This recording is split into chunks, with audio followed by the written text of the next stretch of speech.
Now, how often have you ordered a meat pie in the kitchen only to get a ramekin of stew with the pastry top? What happened to the pastry base, like? Huh? We made our complaints about this horrific issue to Dean Diplock, little to be worrying about. From the Radisson Blu Hotel in Athlone, he's come back with a fully enclosed chicken pie. Good morning to you, Dean. Good morning, Dean. How are you? Good morning, all. Absolutely fine, absolutely fine. So we're cutting corners by just popping the pastry on the top, and we shouldn't be. Well, yeah, it's nice to have that bit on the bottom, but you don't want it to be soggy. No. You know, that's the worst part. So what I've done is a standard ready-made rolled puff pastry. You can use short crust, of course, into a lined container, a couple of holes in it, and we blind bake it. Okay. And you end up with a fully cooked pastry base to begin with. And then what you want to do is you just want to make your filling, put the filling in, and then we're going to finish it with a pourable dough over the top of it. So you don't have to roll everything out and get all complicated. There's no need for it. There's such a thing as pourable dough. That's right. This particular recipe is from a friend of my mom's mother by the name of Auntie Mimi in Kimberley, and this is her recipe, and it works very well for apple pie as well, if you just put a bit of sugar into the recipe, and that's it. So what I've started off with here is I've made a roux with some garlic in it, just flour and butter, and that's going to be our thickening agent for the pie. Now, the recipe calls for all the ingredients to be cooked along the line, but obviously for speed purposes, I have pre-cooked them, but it's the same principle, all in one pot. So at this point, I would have taken everything out of the pot that I had cooked. So you've got your Holy Trinity, the onion, carrot and celery. I also have the potatoes cooked, I have the leeks cooked, and the mushroom and smoky bacon cooked as well.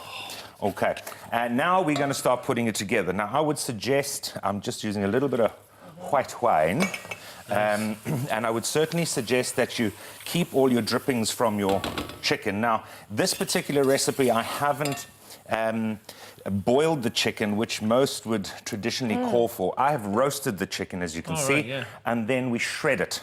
So the only thing I'd say about if you're roasting a chicken, even just standard roasting chicken, is put some lemon, onion, and herbs inside the cavity. It keeps it moist and stops the liquid from coming out too fast. Lemon and herbs, and just to give it a little bit more flavour. A little bit more flavour, absolutely, yes. So the beauty of this dish, Dean, I presume, is you can just throw whatever you have to hand into it. You can steak and kidney based, it could be chicken, you can do just about anything. Pork as well, perfectly good inside. Now, we've pulled this chicken, but you can do cubes, you can use some leftover stew. There's a lot, and vegetarian as well. You can absolutely do this vegetarian, there's no issue with that at all. What was that stock that you put in there, the last one? I've put, literally, those are... cook a lot of chicken in my house. So we collect the skins and the bones and freeze them down, and then batch make stock, and then render it down, and that is the result. It's actually roasting juices, so keep all of those juices, they're fantastic. Quick question for you, because I'm not probably going to do that bit. Stock cubes or the stock, you know, the ones that are, what's sort of kind of like a gelatin type stock pots? Yeah. Either one. Stock pots, apparently there's a very famous chef in Ireland, or actually English chef, who's now using those in his restaurant. That's so right, nothing to be frowned upon. Good. Well, he's advertising them, so of course he is. But no, they're absolutely fine. But you can buy good chicken stocks now in the shops as well. So let me move on quickly. I have our basic roux going there. To that now, I'm going to add all our ingredients. So in goes... This is a favourite in your house, Simon. So do you add all of these ingredients too? Yeah, I had a chicken pot pie in my book, and it's similar because I add a little bit of smoky bacon, or I like to roll a little, take the skin off sausages, just fry out the sausage gently and pop them in at the top of the pie, just so you get a little bite of that. But it's the same thing with the bacon. Sure. Absolutely. So you've popped, what else have you popped in there? Oh, I've got a bay leaf in there as well, bay leaf for a little bit of flavour, and then all our ingredients, as we said so previously. Wholesome, such comfort food. So very much so. Now, going into winter, this is perfect. And you know what? These freeze very well as well, so that's always a handy thing. I've got a little bit of clove. Clove goes wonderfully in that. Okay. Really? No, I would never, ever have thought of putting clove into. You must put a bit of clove into them. You can put them whole, but I've ground them up in mortar and pestle, so they're nice and fresh. I'm not a lover of shelf-bought, ready crushed spices. They lose their flavour entirely. There I'm using a bouillon, chicken bouillon cube. That goes in as well. And into that, I'm putting a bit of cream. Yes, Dino. Happy birthday to it's me. Comfort food, but it's filling. It's filling. It's a filling meal. Lovely served with a salad, you know, at the table. Or baked potato. A baked potato, yeah. Or perfectly creamed fine. mashed Yes. potato. Oh, Yeah. get that. That's starch with starch, and it's not supposed to be doing that. Okay, I'm also going to put in some lovely fresh herbs, thyme, freshly chopped parsley. Those go into. Now remember, all of these ingredients are already cooked. So all we want to do is cook out the flour that we've used in this case as the thickening agent before we put it into the oven. And all we want to do then is to cook the pastry on the top. That's basically it. And get the ingredients back up to 60, at minimum 64, 65 degrees Celsius. So use a probe. Okay. Then you know it's ready to go. Dean, can I ask a silly question, probably? Sure. But why did you bake the pastry initially, the one In from advance, the pack? because if you put in a raw pastry, if I put that liquid into it and cooked it, it'll go soggy. Soggy bottom. Okay. So yeah, you get a soggy bottom, basically. So Yes. it's already cooked, so it's ready to go. The butter in it will keep it nice and crisp on the outside And would as well. that be the same then for the top? Should you wait till it cools down or something, if you were going to use shop bought? Absolutely. I would suggest in the recipe you'll see you actually bring it to room temperature while you're working on your pastry. So we've, two different steps. One I've already made this morning came out of the fridge. Perfectly ready to go. Pour on the pastry, pop it in the oven. 35, 45 minutes, give or take. Right, so anyway, that's in. I'm also now using another thickening agent here is some... About 2 minutes, Dino. No problem. Some of the chicken gravy powder. And you're not nice. worried that it's going to be Perfectly too thick and therefore will You want it to evaporate? be quite thick. But you I mean, do. it needs to hold its shape. Okay, in goes our chicken.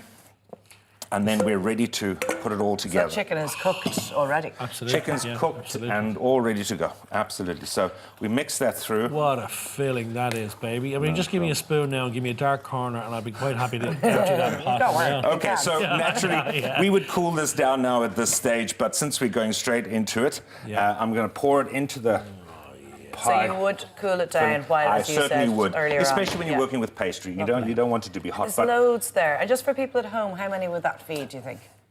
one Simon, maybe 8 people, somewhere around there. I'd say a family of He 4, says that would with you think? he says that with love. I hope. Yeah. Absolutely, absolutely. Oh, family of 4 or Quickly 6. for yeah, our that's dough right, here. Yeah, you would, Okay, 'cause so we have quite one egg. Huge. Yeah.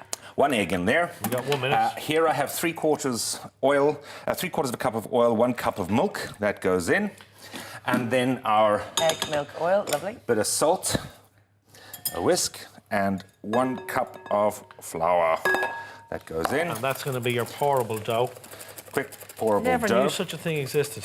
Well, if you think about it, most all pastries are yeah, a starch, the fat, binding agent, and milk Yeah. or water. And we So discussed separate earlier the them. difference in taste is that the dough is almost going to seep down into the mixture you just Correct. created. Put a bit of sugar in this, put it over apples, some cinnamon, and voila, apple pie. We're under pressure So- now, Dino. Look, it's as Don't easy as worry. that, though.